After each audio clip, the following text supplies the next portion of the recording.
भारती जी reservation पर आए थे नौकरी में क्या? ये वीडियो सुना आपने? ये वही पटना हाईकोर्ट के जज हैं जिनका वीडियो वायरल हो रहा था बुलडोजर को लेकर कि यहां बुलडोजर कैसे आ गया। मैं वही सोच रहा था कि बीजेपी शासित राज्य में इतनी क्रांतिकारी जज कहां से आ सकते हैं। अब पता चला कि ये साहब पटना हाईकोर्ट के जज हैं और ये घोर जातिवादी भी हैं। सुप्रीम कोर्ट के वकील नितिन मिश्राम और बहुजनों के सबसे बड़े पत्रकार दिलीप मंडल ने इनका ये वीडियो काटकर शेयर किया है और कहा है कि इनको फेमस कर दीजिए। अब इसका साइड इफेक्ट बताता हूं। सोचिए, बुलडोजर चलने की शुरुआत हुई यूपी से, उसके बाद मध्य प्रदेश में चला, उसके बाद असम में चल रहा है। बिहार में चूंकि अब बीजेपी की सरकार नहीं है, वहां नीतीश कुमार हैं और तेजस्वी यादव की सरकार है, गैर आरएसएस गैर सवर्ण बहुजनों की सरकार है, तो आपको ऐसे तमाम क्रांतिकारी जज अब दिखेंगे, तमाम क्रांतिकारी अधिकारी दिखेंगे। नमस्कार, मैं शंभू कुमार सिंह और आप देख रहे हैं नेशनल दस्तक। तेजस्वी यादव ने कैंपेन चलाया कि मैं सरकारी अस्पताल को सुधार दूंगा। एनएमसीएच के मेडिकल ऑफिसर को बर्खास्त कर दिया। सवर्ण समाज से थे, अड़ गए, मुख्यमंत्री डिप्टी सीएम के खिलाफ अड़ गए। आईएमए को एकजुट कर लिया और तमाम Indian medical association Tejashwi Yadav के साथ खड़े हो गए। सोचिए, ऐसे है सवर्ण समाज के लोग। लेकिन जब तक जहां जहां बीजेपी की सरकार है, सवर्णों की सरकार है, एक अधिकारी का नाम बताइए जो ऐसे अड़ता हो। अब ये जो जज साहब है जिनका मैंने अभी आपको वीडियो सुनाया, ये पटना हाईकोर्ट के जज हैं। अभी इनका एक वीडियो वायरल हुआ बुलडोजर चलने को लेकर, इन्होंने दरोगा को हड़काया, पूरे देश ने अप्रिशिएट किया। अब पता चला कि ये पटना के हाईकोर्ट जज हैं। हम लोग को लग रहा था कि यूपी में ऐसा कोई जज आ गया, गुजरात में कोई ऐसा जज आ गया हाईकोर्ट में, चलो असम में कोई ऐसा जज आ गया, असम में तो किसी ने बोला भी था।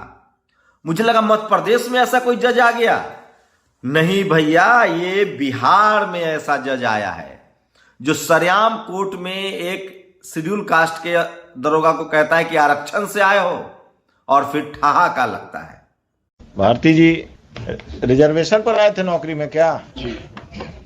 मैं इसलिए कह रहा हूं कि अभी बिहार में तमाम क्रांतिकारी जज अधिकारी आ जाएंगे और वो सब के सब सवर्ण समाज से होंगे। आपने देखा नहीं नीतीश कुमार की बैठक में कैसे कुर्सियां चली, और जो लोग कुर्सियां चला रहे थे, नारेबाजी कर रहे थे, नौकरी मांग रहे थे, वो सब के सब बीजेपी और आरएसएस के समर्थक निकले, जो बीजेपी की रैली में जाके मोदी मोदी मोदी कर रहे थे। तो ये सवर्णों को, सवर्ण अधिकारियों को और सवर्ण पत्रकारों, ये सारी चीजें सवर्ण अधिकारियों से गैर सवर्ण अधिकारियों को सीखना चाहिए कि कैसे अपने ताकत का मुजाहरा किया जाता है और कैसे अपने अधिकार के लिए लड़ा जाता है, चाहे सरकार किसी को। सोचिए, जैसे इस देश में मायावती, अखिलेश, तेजस्वी यादव, नीतीश कुमार, हेमंत सोरेन जैसे लोग मुख्यमंत्री बनते हैं या प्रधानमंत्री तक बन जाते हैं, तो शिकंजा कसने लगाता है, पत्रकार ईमानदार हो जाता है, कोर्ट फैसले देने लगता है, तमाम अधिकारी अपने हक अधिकार के लिए सचेत हो जाते हैं। लेकिन जैसे ही आरएसएस और बीजेपी आ जाए, सबको सांप सूंघ जाता है। कोई ऐसा जज हाईकोर्ट का इलाहाबाद, लखनऊ बेंच में नहीं है, यूपी में नहीं बोल रहा है, कोई असम में नहीं बोल रहा है, कोई गुजरात में नहीं बोल रहा है, जस्टिस लोया पर कोई नहीं बोल रहा है, सुप्रीम कोर्ट में कोई नहीं बोल रहा है क्योंकि केंद्र की सरकार किसकी है, दिल्ली हाई कोर्ट में कोई नहीं बोल रहा है क्योंकि वहां किसकी यूनियन टेरेटरी है। ये तमाम सवर्ण जज हो या चपरासी हो या चीफ मिनिस्टर हो या चीफ जस्टिस हो, ये तभी सचेत होते हैं जब कोई गैर सवर्ण मुख्यमंत्री हो और गैर आरएसएस या गैर बीजेपी या गैर कांग्रेसी या गैर सवर्णों का दल हो। वही सोच रहा था कि इतना तेजस्वी जज साहब कहां से आ गए। अब पता चला है कि ये पटना हाईकोर्ट के जज हैं और इन्होंने सरेआम एक शेड्यूल कास्ट के कर्मचारी का अपमान किया। तमाम दिलीप मंडल से लेकर नितिन मिश्राम ने इसको ट्वीट किया है, प्रधानमंत्री को, किरण रिजिजू को, कानून मंत्री को, इनको मोशन लाकर संसद में इनके प्रति महाभियोग चलाया जाए और इनको हटाया जाए। वेद प्रकाश ने लिखा है कि वो दरोगा तो रिजर्वेशन से आया था, आप भी कोलिजियम से आए हैं। तो अब बिहार सोचिए, ईडी ईमानदार हो गई है, हेमंत सोरेन पर कार्रवाई हो रही है। तो इस देश में एससी एसटी ओबीसी माइनॉरिटी के जब मुख्यमंत्री सीएम पीएम होंगे तो मीडिया ईमानदार हो जाती है, तमाम सिस्टम ईमानदार हो जाते हैं, तमाम न्यायपालिका फैसले देने लगती है। इस जातिवाद को समझिए आप। लालू यादव जी जब जेल में थे उन्होंने कहा था कि बहुत सर्दी लगती है, तो एक जज ने कहा था कि तबला बजाओ। महामहिम सुप्रीम कोर्ट, महामहिम राष्ट्रपति मुर्मू ने कहा कि कौन लोग जेलों में बंद है जज साहब, लेकिन एक जज सरेआम पूछता है कि आरक्षण से आए हो। मैं इसीलिए कह रहा हूं कि इस देश में जातिवाद की जड़ें बहुत गहरी है, और आप चपरासी होइए चाहे चीफ जस्टिस होइए, आप उससे निकल नहीं पाते। और इसीलिए डाइवर्सिटी का सिद्धांत लाया गया कि जब हर कम्युनिटी, हर सोसाइटी, हर कम्युनिटी, हर रिलीजन के लोग, हर जेंडर के लोग तमाम सिस्टम में बैठे होंगे तो न्याय होगा। आप सोचिए किस तरह की प्रतिक्रिया होती है। बात यही नहीं रुकता है, आप सोचिए।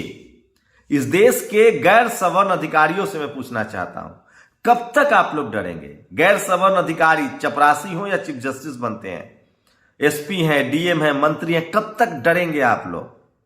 आपके समाज का हक अधिकार खत्म हो रहा है, उसकी वजह से देश कमजोर हो रहा है। आप कब बोलेंगे? सोचिए।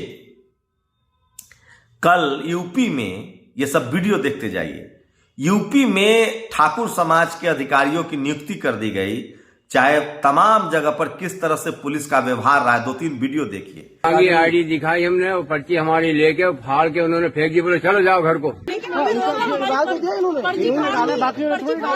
कहीं वोट नहीं डालने दिया गया, मुसलमानों को भगाया गया, रिपोर्टरों को हड़काया गया। एक एक दरोगा कट्टर हिंदू अखिलेश यादव और ठकुराइन डिंपल यादव के चुनाव को डिरेल करने पर लगा रहा। यह होती है जाति की हनक, यह होती है जाति की समझ।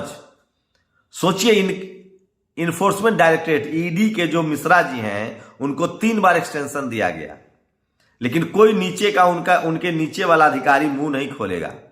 यह होता है उनकी सामाजिक समझ, और वो अपने कम्युनिटी के लिए, अपने हक अधिकार के लिए कितना सचेत हैं वो उसका आप अंदाजा लगा लीजिए। उनका चपरासी हो या चीफ जस्टिस हो, उनका पीएम सीएम हो, उनका पुलिस कमिश्नर हो, पुलिस अधिकारी हो, सब के सब अपने जातीय अभिमान, अपनी कम्युनिटी के हक अधिकार के लिए कितना सचेत हैं, और इसीलिए वो जीत रहे हैं।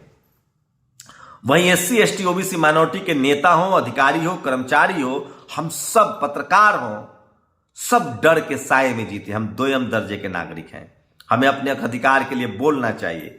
क्या इन जज साहब की प्रतिक्रिया पर इस देश के तमाम हाई कोर्ट में, लोअर कोर्ट में और सुप्रीम कोर्ट में जो एससी एसटी ओबीसी माइनॉरिटी के जज हैं उनको नहीं बोलना चाहिए? सोचिए, किसी ने लिख दिया कि ब्राह्मण देश छोड़ो, यह नहीं पता है कि किसने लिखा। ज्यादातर लोगों का कहना है कि यह किसी ने, ऐसे ही शख्स ने लिखा है जिसको उन्माद फैलाने का पता हो।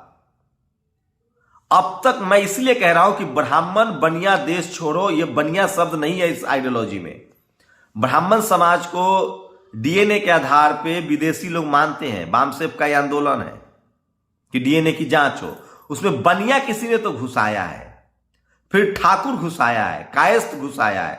मैं फिर कह रहा हूं, इस देश के हर लोग भारत के मूल निवासी हैं। कोई लोग मूल निवासी हैं, कोई भारतवासी हैं। किसी को कहीं जाने की जरूरत नहीं है। बाबा साहब ने उस समय कहा था कि ये ठीक नहीं है। ये बाल गंगाधर तिलक ने किताब लिखी थी कि हम आ रहे हैं, क्योंकि उस समय अंग्रेज थे, उनसे इनकी सेटिंग एटिंग करनी थी। तो ये देसी विदेशी का कंसेप्ट कौन लेके आया? और कोई ना कोई, किसी न किसी मुल्क का इंडिजीनियस तो होता है, मूल निवासी होता है। जयपाल मुंडा साहब ने कहा था। लेकिन सोचिए कि उसको लेकर पूरा ब्राह्मण समाज लामबंद हो गया, एकजुट हो गया। लेकिन मनुस्मृति में क्या लिखा है उस पर बात नहीं करेगा। सोचिए, बाबा साहब ने मनुस्मृति जलाई थी, आज उनका परिनिर्वाण दिवस है। आज कुछ लोग शौर्य दिवस मना रहे हैं। आप Twitter, Facebook, social media, TV, अखबार देख लीजिए, कौन लोग बाबा साहब के परिनिर्वाण को, उनको याद कर रहे हैं, उनको नमन कर रहे हैं, उनको श्रद्धांजलि दे रहे हैं? कौन लोग हैं? और बाबा साहब की मूर्तियां कौन तोड़ते हैं? इसलिए मैं कह रहा हूं, जब तक इस देश का एससी एसटी ओबीसी माइनॉरिटी नहीं जगेगा, अधिकारी हो, कर्मचारी हो, आम लोग हो, तब तक आप इसी तरह से कोर्ट से लेकर सड़क पर जलील होते रहेंगे। लिख लीजिए आप लोग। और बाबा साहब ने कहा है कि जिंदगी लंबी नहीं शानदार होनी चाहिए। मैं कहता हूं मुझे जलालत की मौत से अच्छा, जलालत की जिंदगी से अच्छा सम्मान की मौत चाहिए। इसलिए तमाम गैर बराबरी, तमाम भेदभाव, तमाम असंवैधानिक कामों के खिलाफ आपको आवाज उठानी पड़ेगी, नहीं तो इसी तरह से आप जलील किए जाएंगे। आप लोग अपनी प्रतिक्रिया जोड़ दीजिए। शुक्रिया। नेशनल दस्तक की आपसे गुजारिश है कि अगर इसको बचाना चाहते हैं तो नेशनल दस्तक को सब्सक्राइब करने के लिए रेड कलर के सब्सक्राइब बटन को दबाएं, फिर बेल आइकन की घंटी दबाएं। नेशनल दस्तक को बचाने के लिए बहुत जरूरी है कि हर खबर को शेयर करें, लाइक करें, कमेंट जरूर करें।